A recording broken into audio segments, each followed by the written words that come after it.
Hello everyone, I am Shivam Pasari and welcome to ASN Academy. So as you can see from the title of this video, in this video we'll solve another good question from the topic of logarithms, and the question has been taken from the NMAT 2024 exam.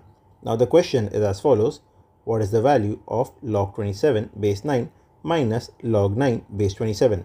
Now we are provided with four options: option A 1, option B 1 by 2, option C 5 by 6 and option D 2 by 3. So this was our question, and I would like you to try this question first by yourself and then come back to the video for the solution. I hope that you've tried the question and you've got the solution, and if you didn't, then let's check the solution. So according to our given question, we have to find the value of log 27 base 9 minus log 9 base 27. Now it is a pretty simple question.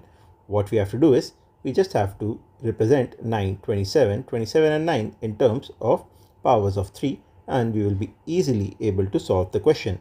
So we can write it as log 3 cube base 3 square, as 3 cube is 27 and 3 square is 9, minus the reverse of that, log 3 square over here base 3 cube. Now we know that if we have a power over here, we can simply bring it to the coefficient, and if we have a power over here, then we just have to reverse it and bring it to the coefficient. So what I'm trying to say is, if we have something as log b to the power m base a to the power n, then we can write it as m by n, and it will be log b base a. So by just using this simple trick, we can solve a question. So this can be represented as 3 by 2 log 3 base 3 minus 2 by 3 log 3 base 3. Now we know that log a base a is equal to 1, so I can simply cancel it out, and we simply are left with 3 by 2 minus 2 by 3. Now upon calculation, this will come as 5 by 6. So we have simply got our answer as 5 by 6.